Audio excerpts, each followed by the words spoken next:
Well, it's funny you asked me that because my name is Steve. Like everyone calls me Steve Jones, but my professional name, my equity name and SAG name is actually Maurice Jones. Which kind of makes things complicated sometimes. I don't really know how to introduce myself. My name is Sonia Kolba, and I am currently actually unemployed and seeking employment. But for a long time, for the past basically 10 plus years, I was working in the financial services industry in New York City. So I was working at a big global investment bank, and I did sort of like event management, event coordination, and logistics type of work. So my name is Miley Wong, and I'm from Seattle, Washington, and I started doing theater when I was about 3.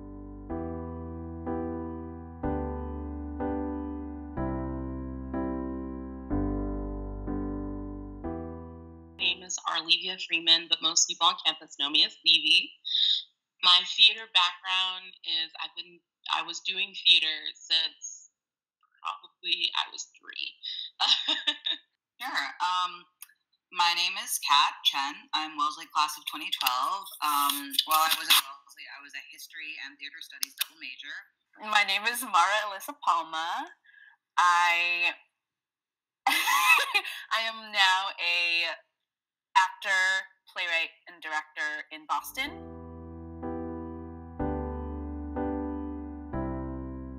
And I went to Rutgers University, got my BA in theater, and then a couple years later decided that I needed some more training and some more motivation. So I applied to a graduate school called the National Theater Conservatory, which was located in Denver, Colorado. It was the MFA program at the Denver Center. And I went there, terrific, top 10, 3-year program. Got my MFA from there, graduated in 2012, moved here to New York City, and I'm knocking on wood because I've been working ever since. When I was younger, I kind of got into doing theater, like community theater first, and then at Hunter, where I went to junior high and high school, got into the theater scene there, and so I was doing that pretty actively all when I was growing up, and then I went to college and did not study. I did a psychology major, a psychology and Japanese language major, but I was continuing to do plays and like recreational theater, I guess, and then I started a sketch comedy troupe at my college, and so I was doing sketch writing and performing, and then I graduated and I came to New York. My mother thought it'd be great if I entered into the theater program at church, and because I really enjoyed, as a small three-year-old being baby Jesus, she thought it would be a great thing for me to continue to do. And so I did it all through elementary school. I went to a fine arts elementary school where I specialized in oratorical competitions and things of that nature, as well as voice. And then I also did theater in high school. I did not go to an arts high school. However, my high school, which was over 90% people of color, had a large theater department. And then in college at Wellesley, I did a show for Upstage, and I also was a part of the Wellesley Shakespeare Society. I moved to Massachusetts for boarding school, and one of a myriad of requirements for this school is that you do a sport 2 out of the 3 trimesters. And I was like, I've never played a sport in my life. I'm not coordinated at all. Like, it was a very stressful thing for me. And then I found out that there was this fine print that if you got cast in the school play, you were exempt from the athletic requirement. Auditioned, and I got cast as the lead. So the first play I had ever been in, ever in my entire, proper play that we consider a sort of proscenium play, was my junior year of high school, and I was the lead, and got bitten by the bug. And then Wellesley, which you may know a little bit more about, again, did a lot of theater, majored in theater. I went to an international school in Beijing, and we had international baccalaureate theater, and I did, I think, I did 2 years of that, and I loved it. I mean, I've always been a ham. I've always loved performing and center of attention stuff. You know, I'm the oldest of 3 girls, and you really have to like fight for your place in the sun. And even as a kid, I used to get everyone together to do the Christmas show. I used to wrestle up all my cousins to do this show and that show. I made everyone perform. I was like Kermit the Frog in the Muppet Show, where I was like, "Hey guys, I got a great show going on." I was very active in theater at Wellesley. Did upstage shows. I was a member of the Shakespeare Society for 7 semesters. I directed for the Shakespeare Society in a production of Macbeth in spring 2012. I did directed 2 shows for upstage. I acted only a handful of times, but really I was still very involved in either producing or supporting or going to go see all my friends' work. I also was involved in Dead Serious, the improv comedy group, and I also did WZLY, the radio station. But so most of my efforts were like theater on campus was really kind of my thing. I started doing theater actually in 7th grade at my middle school, and I lived in New Hampshire at the time. And so when they started up a theater club, I joined it and did that for 7th and 8th grade. And I continued doing plays in high school. High school was primarily musicals. And junior year I started doing outside of school theater. So I did a couple of plays, an outdoor Shakespeare, and I also did one in my local hometown theater space. And when I got to college, I actually was not sure if I wanted to keep doing theater, so I joined an a cappella group my first semester, and then joined the Shakespeare Society troupe on Wellesley's campus in the spring, and then continued my involvement in the theater scene at school, both with Shakespeare Society and also with Upstage Student Theater Troupe. I had a great drama program in my elementary school. Drama took a bit of a hiatus through middle school, and I was what was called an art specialist in my high school. However, I didn't really participate in school plays. I did not think I was going to continue participating in theater in college. I ended up being a theater major, which I declared on like the last possible day of senior year. And then I thought I was done with theater.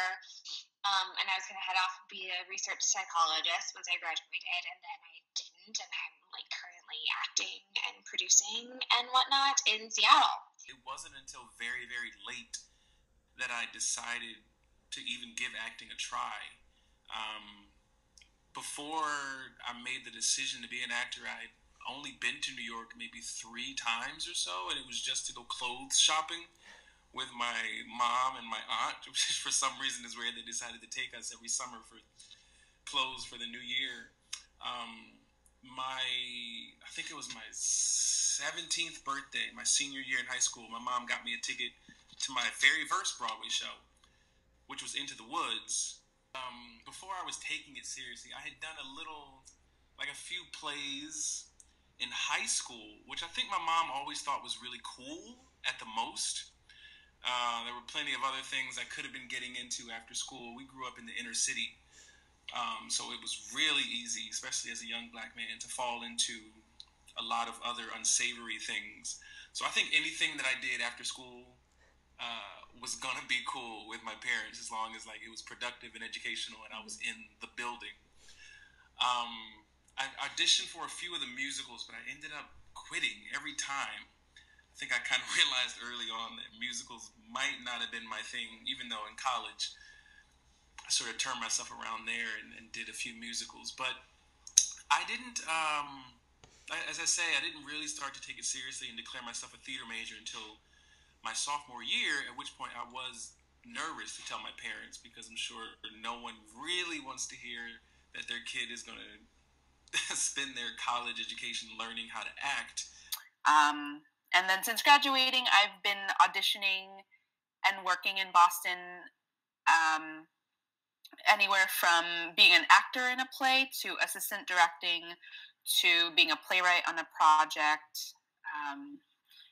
And I will be taking a a summer in Seattle to do more theater-based devised work.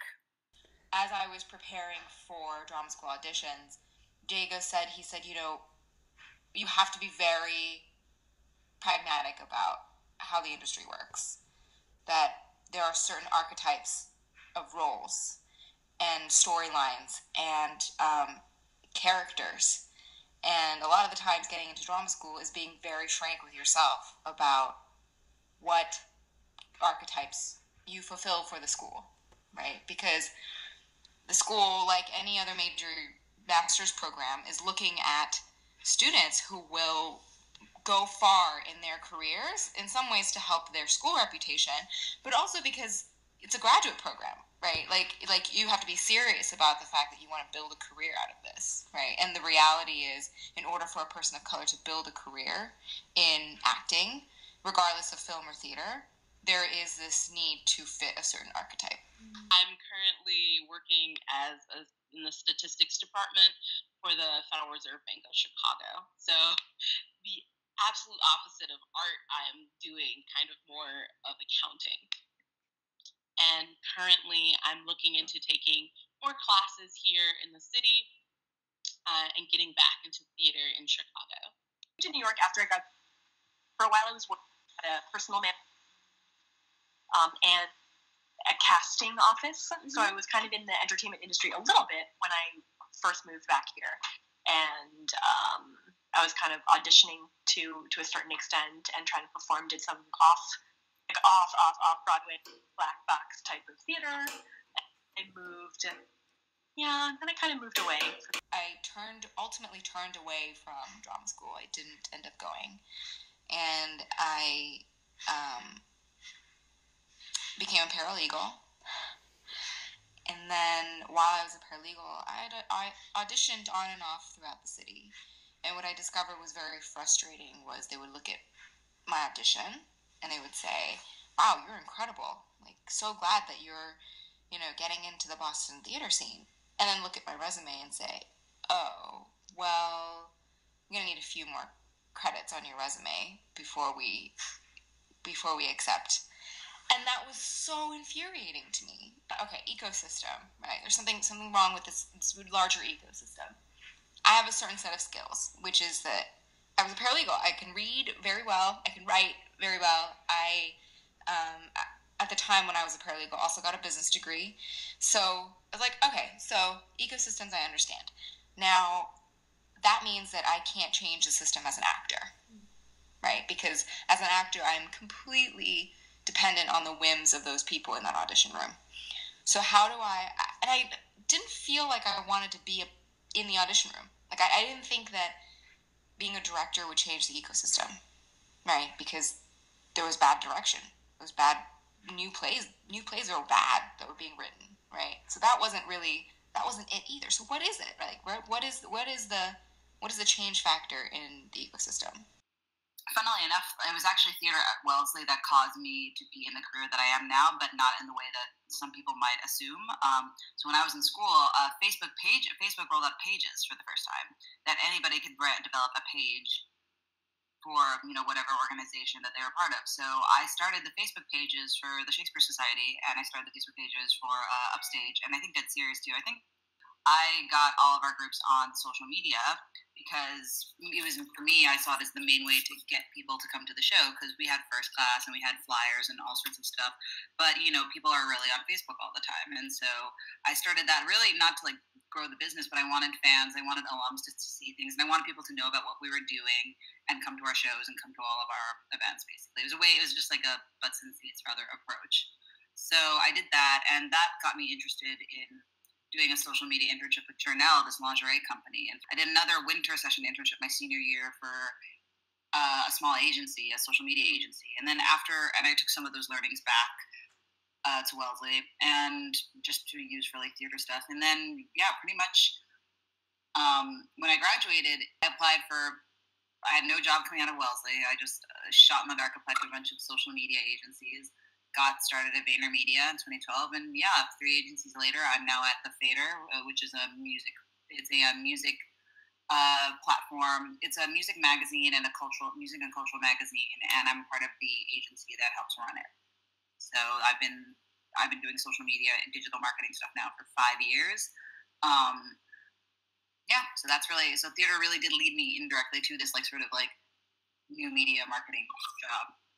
So I thought, okay, well, biggest regional theater that I have access to is the Huntington Theater Company, right? Let's find out what jobs they've got. So I'm looking, and they have this apprenticeship program. And I was like, oh, okay, well, I missed the deadline. So I was like, all right, well, then I have a year, right, to figure out what I have to do. But then I was constantly checking the site, and all of a sudden the development apprenticeship opened up. So I applied. So I'm doing development. I don't know what development is. Okay, because from the description it sounded like some sort of like back office thing. So I discover when I get there that development means fundraising. It means bringing in money. It means creating events. It means that the American system does not support the arts publicly. It is all private money. And all of a sudden, I see a parallel, right? Because here in the audition room, I thought, why aren't people taking risks? Why aren't they accepting me, right? Mm-hmm. I go in the back office, and I look at the plays that people are choosing. I'm like, why aren't they choosing riskier plays? Why aren't they producing interesting, immersive theater, right? Why I had all these questions, and all of a sudden it made sense, right? Because it's all because of money. Because without money, these organizations can't continue, and money only comes from private citizens. So I got very, very jaded because I thought, all right, well, that means that regardless of the color of my skin, it's the size of my wallet. The whole point of development is to make those relationships, because if you make those relationships, then people will come back to your organization and support it, and they'll be more likely to support risky work, right? Because they trust you as the person, as the representative of the institution. So I was discovering some of that power, right? I was discovering some of that agency for change in the relationships that I was making with these donors. So I left the Huntington because I being stuck behind a computer was not the best way that I could contribute. While I was at the Huntington, one of the connections I made was a person on staff, a former Wellesley alum at the MFA. And she works in planned giving, which is a very specific type of fundraising. So I started pretty much right after I left the Huntington at the MFA. And now I work directly with young donors, which is awesome because young donors are more interested in risky work. Somebody once said to me in my donor group, he said, so you're kind of working for the man, because the MFA is one of the largest nonprofit arts organizations in Boston, and I'm working for the man.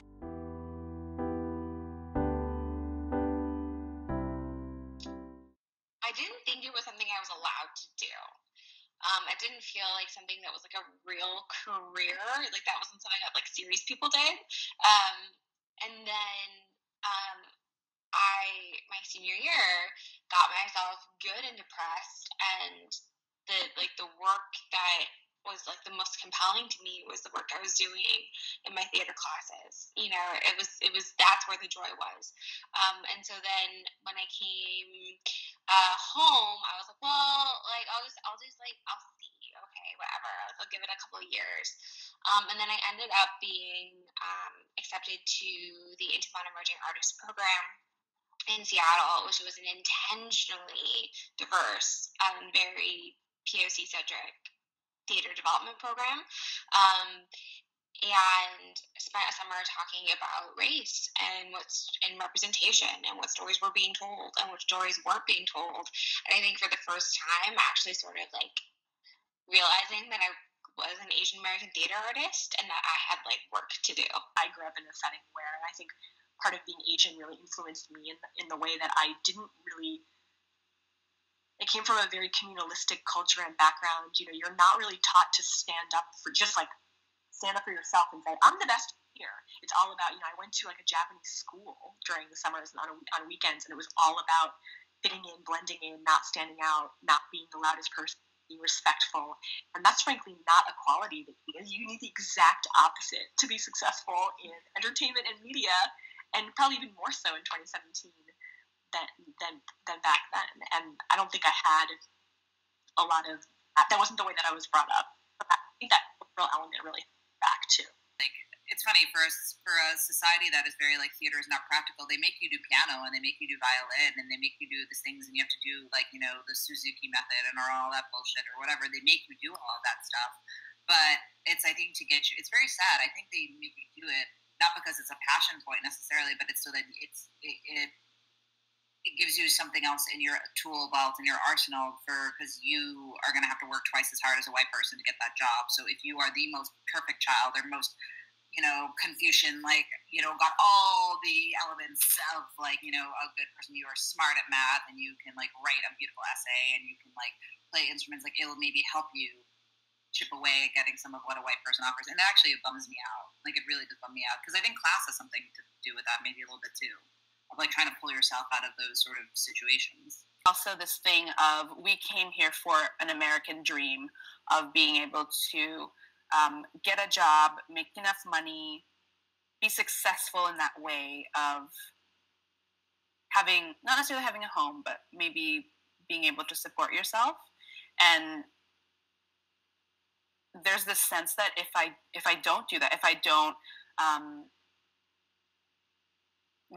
if I don't find a way to support myself like that it would have been a failure, that all that big risk of moving from one country to another, that opportunity will go to waste.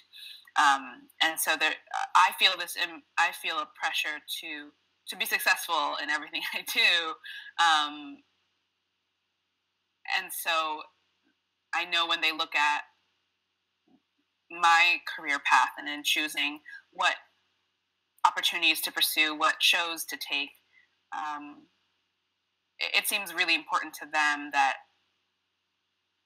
it's helping me become more successful, and maybe that's hard to define in theater.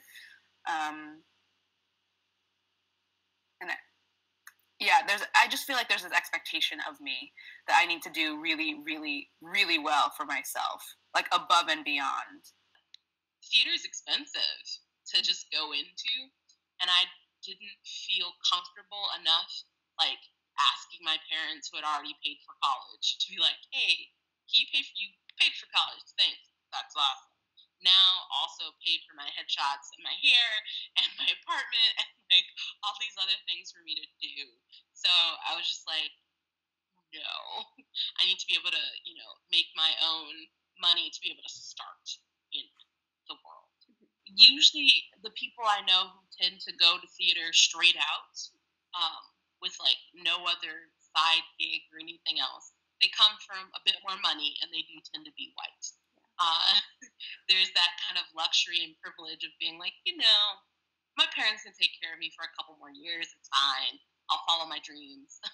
Certainly, you guys talk about class and the fact that to get started, you got to work for free for not an insubstantial amount of time, and that's just not an option for the majority of people, right? So who are you gonna see that actually make it through the 3 or 4 years of working for on an intern salary, who have the kind of community resources to pull them through? It's kind of you're gonna really narrow down who those people are. I liked the shows I did. I was very happy with them, very proud of them. But I felt that I was safe to do it there. I didn't want to have to go into a whole nother thing, and I just didn't want to make it not fun anymore. It was a passion and it was something I liked to do, but in terms of making it a career, making a big life thing or investing a lot in it, that was just something I wasn't sure of. But also, even though my parents were very supportive, there is some in me that's maybe a sense of just I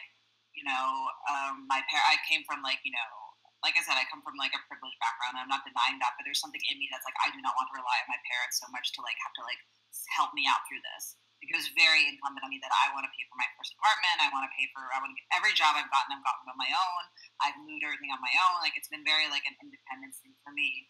And it's not to say that you have to be willing to make those sacrifices to be a working artist. I don't think I was willing. Maybe I'm just too bougie, but I wasn't really willing to make those sacrifices, and especially in an industry where it's really not a guarantee.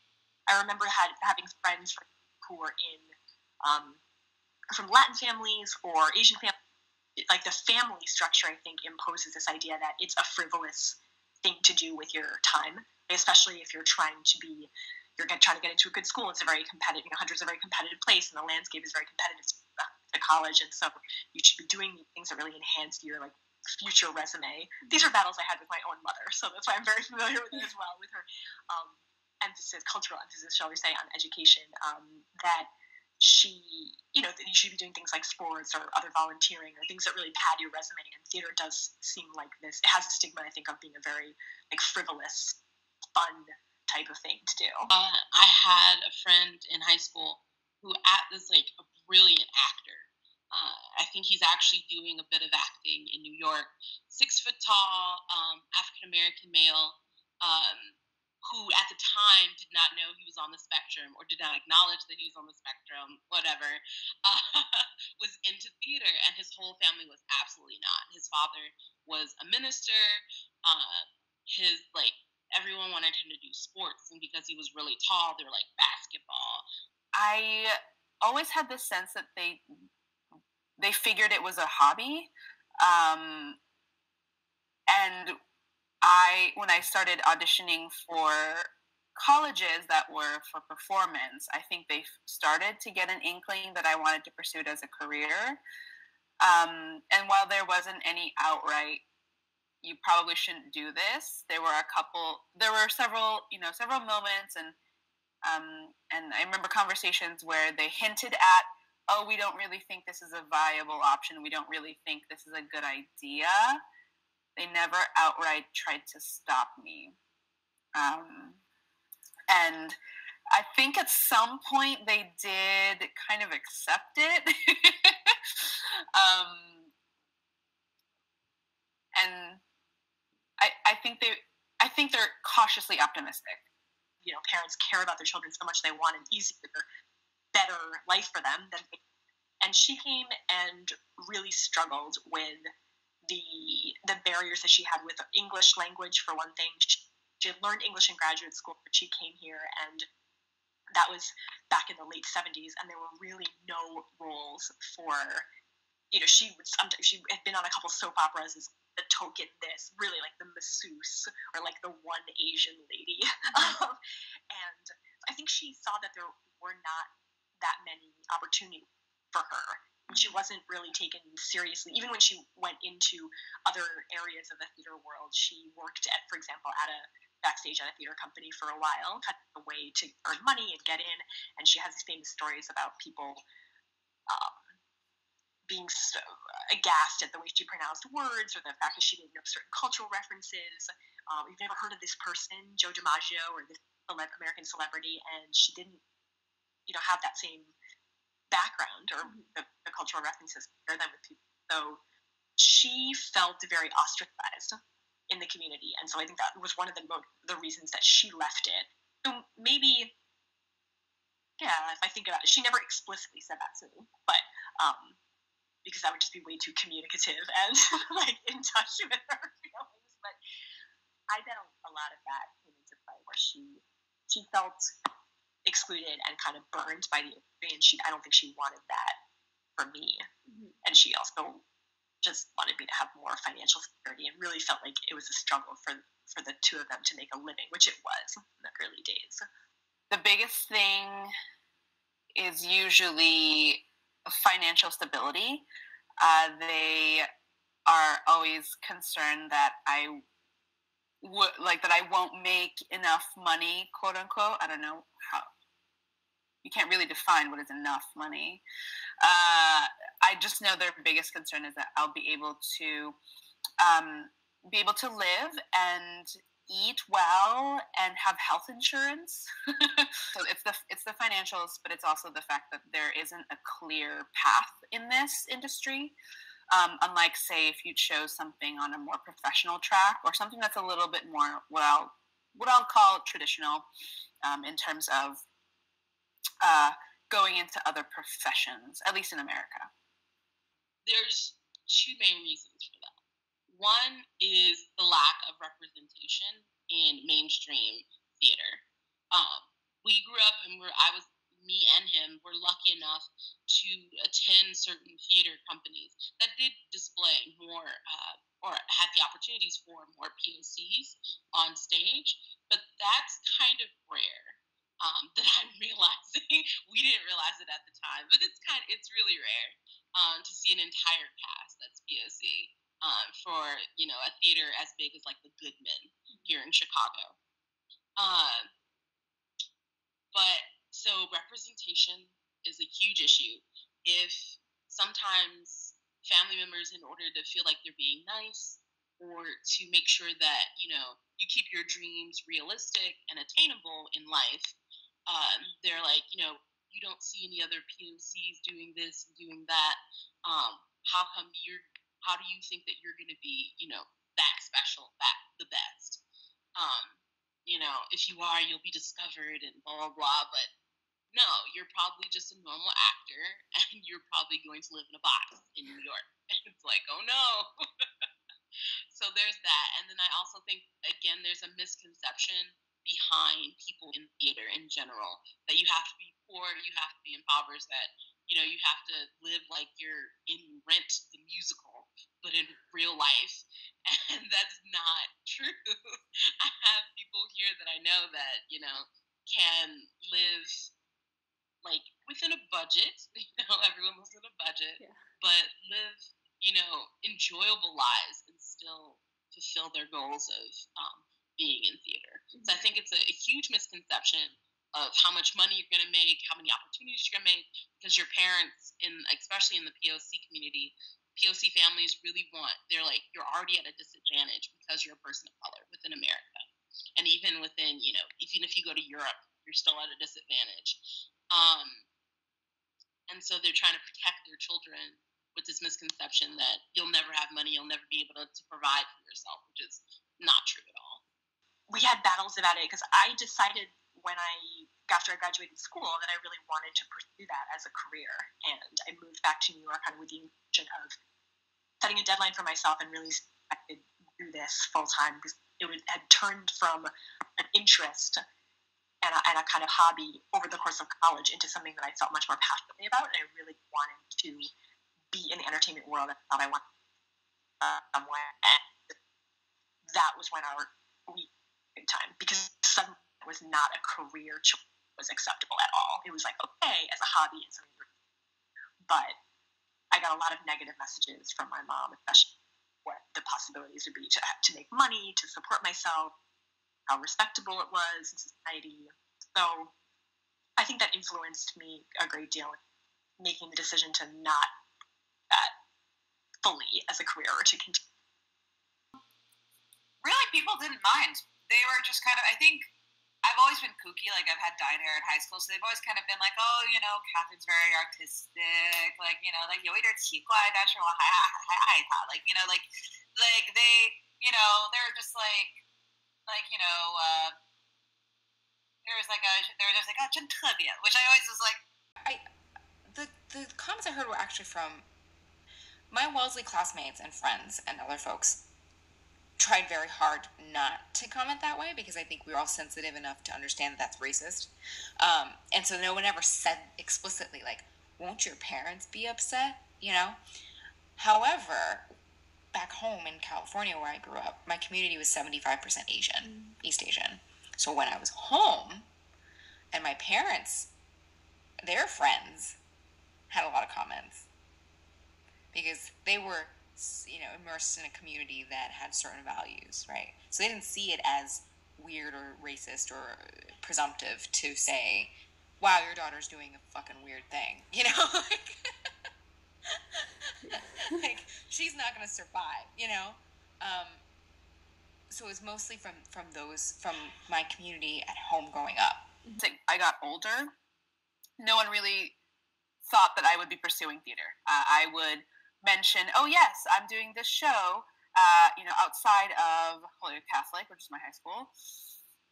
People seemed always surprised that I had this interest in theater. It didn't seem natural that I would want to keep doing it outside of school, even though there were some other people in my high school theater troupe who were seriously pursuing other opportunities like this. Typically, mostly white. And to be honest, frankly, no one ever talked about it. No one ever talked about how most people doing theater were were white, and so it really didn't come into my consciousness until college. I didn't have the words for it until college. Everyone thought it was corny, like corny, which was like the word back then, but the idea of it's still around, of course. But like that was it. It was like, especially as a young black man in inner city New Jersey. Like, you either played sports or you didn't do anything. And, like, both of those were cool, like the similar amount of cool. And so me, who was in the French club and the key club and the computer club and the yearbook club and interested in theater, like, yeah, I mean, like, I got my fair share of, like, shit from a lot of people, because it was like the white thing to do, or it was the corny thing to do, or it was the gay thing to do.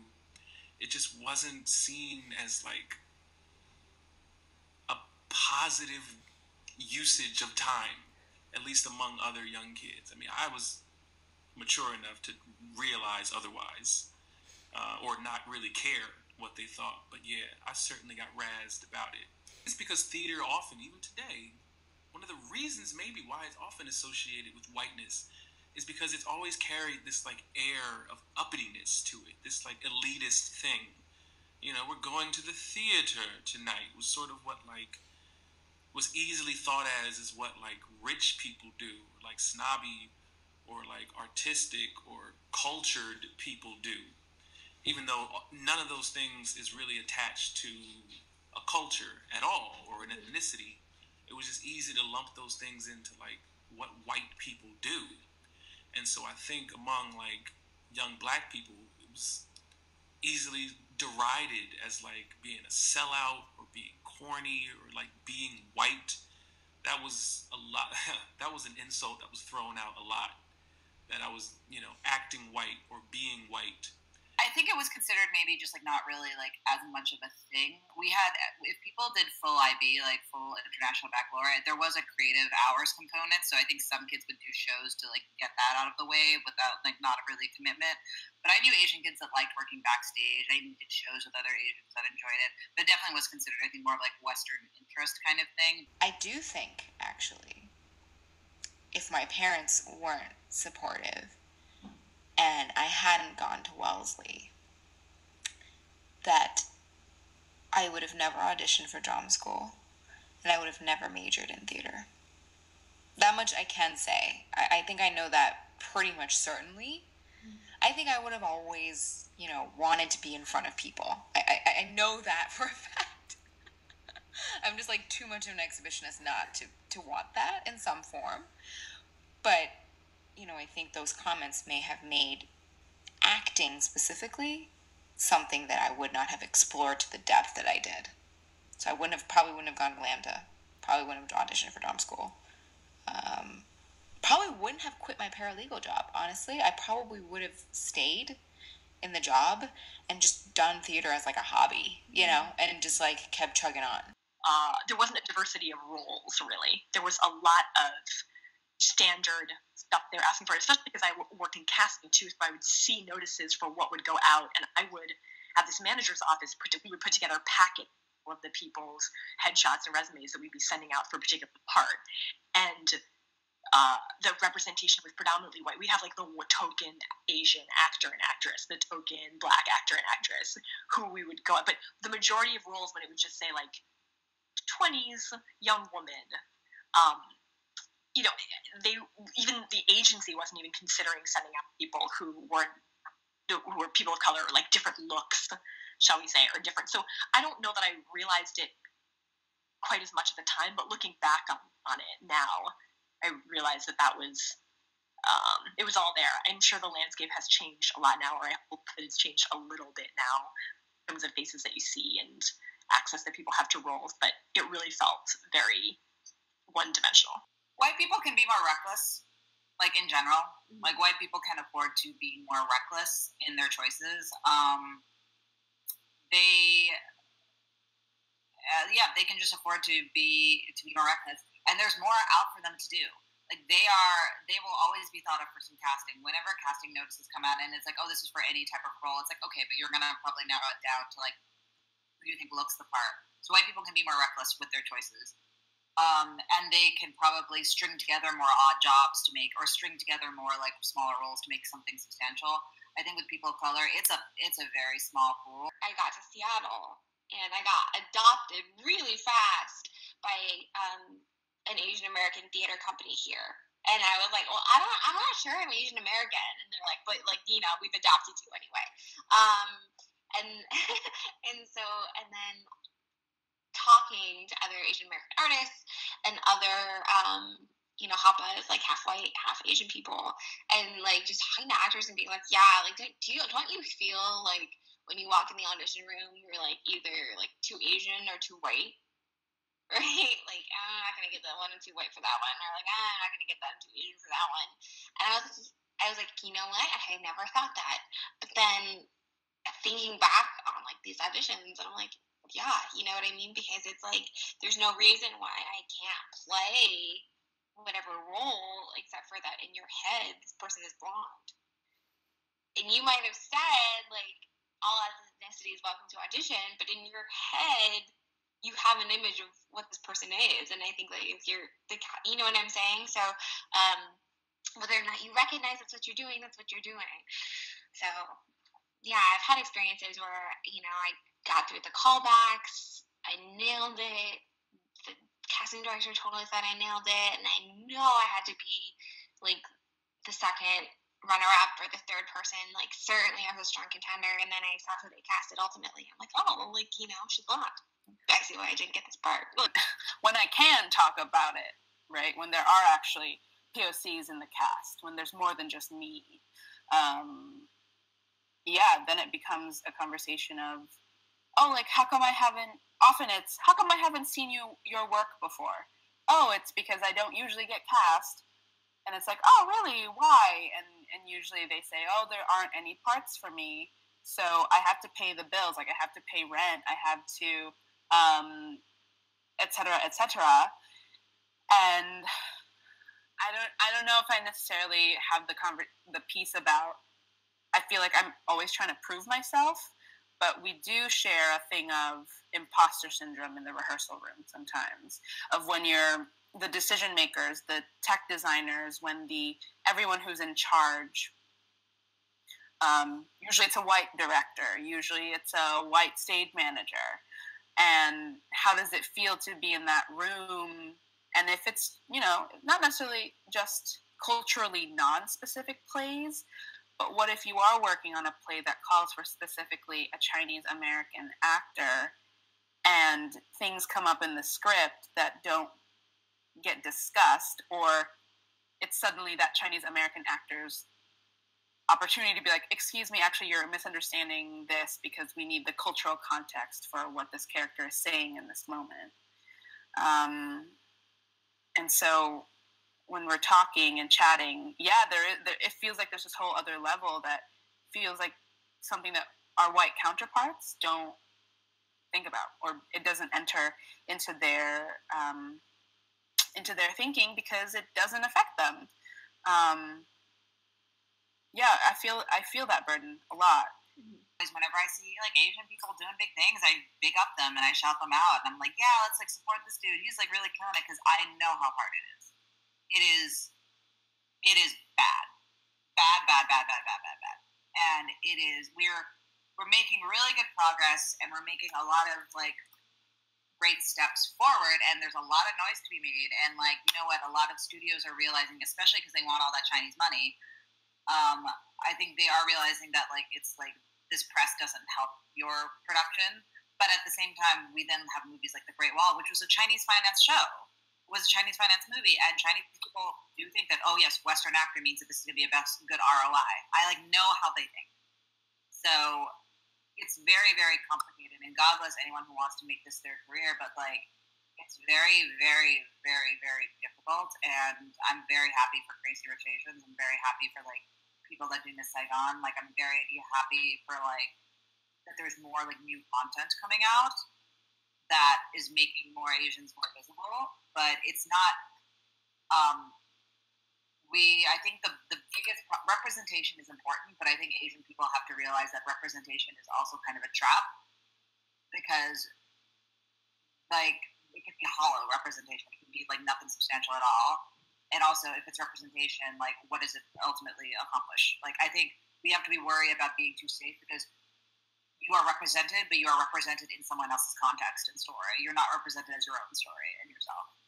There's a pigeonholing of like the kind of story you're supposed to tell, like the good Chinese immigrant story, or which is just like not relevant to me, like at all. You know what I mean? Like, I can play it, but like that's not my story. And like the fact that I think still with POC, when they get representation, it's because it's the African American story, it's the Vietnamese American story, and that there's, you know, but like for white people, their story is the canon, right? It's a range of human experience. So we're not there yet. If it's still like, all right, well, here's my Black slot, here's my Asian slot, here's my, you know what I mean, like in my season. So part of what I'm doing in Seattle is like I'm helping produce a genre, as in like science fiction, fantasy, featuring POC playwrights, to like blow open like what you're supposed to write, like, you know, like write genre, like write whatever you want, you know. So yeah. But I would love to see African American narratives, or narratives for people of color, in a television show or a movie or on stage that's not about them being of color. So it seems that when these stories are focused through these colored lenses, there's this onus, this burden that they have to carry the Black experience or the colored experience, rather than just employing actors of color to tell a wonderful story. And so I guess going forward, one of the things I would love to see is like an all-Black play, or an all-Latino play, or an all-Asian play that's not focused on the ethnicity of the characters.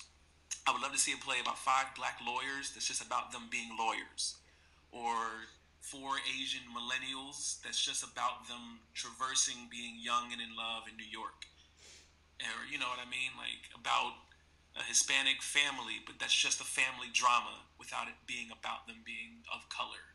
That's really the thing that I want to champion. And I guess until people get out and write these narratives and write these stories, or rather, really, I think because they are being written, I think what is more true is that people have to have the guts to produce them. Because, I don't know, I feel like people are afraid to like put Black people on stage in a regular or normal or American way, because it'll just be seen as like the other or something odd, or like, what's the statement you're trying to make? And it's like, I'm not trying to make a statement. They're just all Black, and they just happen to be Black, and that's really what I want to see change. I'm glad that we're getting the diverse pushes and the inclusion, but I want to see more colorful faces on stage in less stereotypical narratives.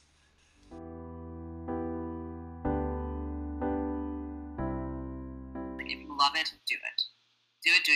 Whether you want to make it a career, it's going to be a hard road. But if this is what you want to do, go in with your eyes wide open, you know, with your eyes wide open, and there will be a lot of disappointment, and it's not fair. Just straight up that it's not fair. But find a community of people. Find your artistic community that will support you, that will help you get you into projects. It's very competitive, but, you know, if this is what you truly love to do, it's not a contract and it's not forever. And if it doesn't work out, it doesn't work out. And that's okay. But it's better to have tried, right? I would tell them, it's twofold, I guess, because I would tell them that I would tell them not to be deterred based on like what perceived limitation there is on their employment opportunities. Because as I said, the roles are there, they're opening up, they're becoming more and more. They're passionate about it, and if they feel they have a calling for it and an inkling and the talent for it, they should jump into it head first, because it really requires that. You can't really dip your toe in this profession because your foot will never get wet. You really have to jump in there and want it and need it and eat it and sleep it and breathe it and take classes and read and educate yourself and meet as many people as you can. It really requires 150% of everything you have all the time. Keep doing it because it fulfills something within your soul that only art can touch. And not to sound too like cosmic and hippie-ish about it, but like China is responsible and Asia is responsible for some of the greatest art and the greatest poetry and the greatest plays and the greatest theater and the greatest like art form. There's art and theater and music and culture from every fucking country on this earth. There is no reason why, you know, your parents or anything like that should say that like it's not really an Asian thing. That is in our blood.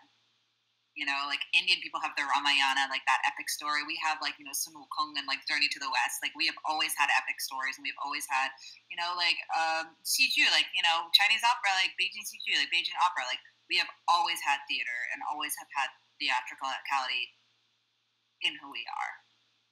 I wish someone would have told me that what the most prevalent images we see is not all there is to whatever artistic or theater career that is possible.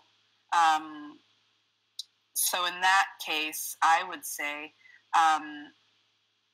if you are getting that immense pressure, do your research. So, like, it was so helpful for someone to suggest playwrights of color to me to read in college. And again, I didn't get that until college, so that in itself is a privilege. But also, I feel like I would advise them to find their friends and allies who are supportive, even if at home their family is not. Like, I would say, you know, find your friends, find your allies. Just because you don't see people on stage that don't look like your children doesn't mean that your child doesn't belong there. It means that your child really, really belongs there, so their face can be there. And if you look at it this way, your kid's probably gonna be a hot commodity. There's not gonna be too many of them in the room, so chances are they're probably gonna get a few more roles if they're strategic in, you know, where they're auditioning, what they're auditioning for. They're gonna be unique. They're gonna stand out. So they're not gonna be like a million 5'5" blonde, blue-eyed leads that's going to be duking it out for the role. So that's cool. So just, it'll be okay. And give them a timeline. I know some POC people who went straight into theater, and their parents were realistic with them and giving them a timeline. Like, within 2 years, what are your goals? What do you expect? And once they were able to accomplish those like very realistic goals, their parents were like, "Oh, you can do this. This is something that is for you and is profitable and makes you happy." And at the end of the day, you want your kid to be happy. It's a hard thing to say because there's no easy answer. Because most of the time, it's out of love. And it's out of wanting what's best for you, no matter how it's expressed. Sometimes it's expressed quite sharply. Sometimes it's expressed, it's just expressed in different ways. So I would say stay true to, if you really are interested in something, find ways to talk to your family about it. And hopefully it's not going to turn into big fights. It might. But I felt like when I was just so confident in what I wanted to do and so confident in, I'm really interested in this, And sometimes my family just had no choice but to just go along with it. And I kept inviting them to my things. So if you're, whatever kind of artist they are, like invite them to shows or gallery openings, or show them the work that you're doing. Like show them that here's this thing you're passionate and that here's the thing you love. That was so helpful in being able to prove like, hey, I'm making you proud. I want to make you proud. Here's the work that I'm doing. I remember growing up, trying to be in comedy and doing sketch stuff and writing. And it's like I felt like I couldn't write about my own experience growing up with my family, as weird as they were. And then people like Margaret Cho and even broke down barriers and doing that kind of very specific cultural comedy. And it was mind-blowing to me and really awesome. So I would encourage kids to take whatever it is they think is like the weirdest thing about them, that maybe it is that, maybe it's the story of how their family feels about this, how it's very conflicted, how difficult it is for them, and somehow turn that into a piece of their life, inform what they do, because it will resonate. I can promise that it will resonate with if not many, many, many people, then at least some people, and that's really valuable.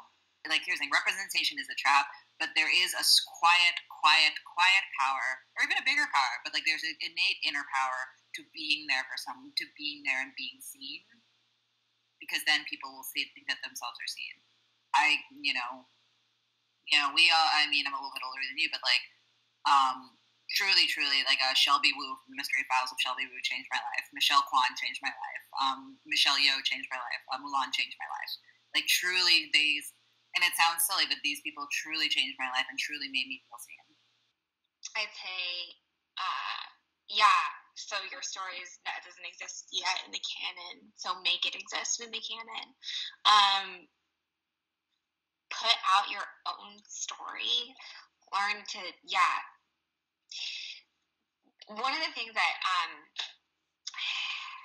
I think it was Melinda said to us in a class was, if you want to be an artist, make art. Like that, like that's it.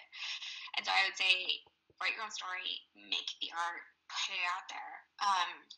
In terms of getting like pressure, like money's real. Like money's real. But there's like, what am I doing with my life problems? And there's money problems. And I think that like thinking that you need to find the encapsulating solution is like a little limiting, because like for me, I solve my money problems, like I do a lot of like private tutoring, right? And I capitalize on like my academic skills and the fact that I did pretty well on standardized testing, but has nothing to do with my artist life, right? So I'd say like there are life problems and soul problems that obviously like you either like can live without your art or you can't, and there's money problems. And like the clearer you get about separating those two and figuring out like the solutions to both, the happier the road. And also write your own story, make the art. We need it.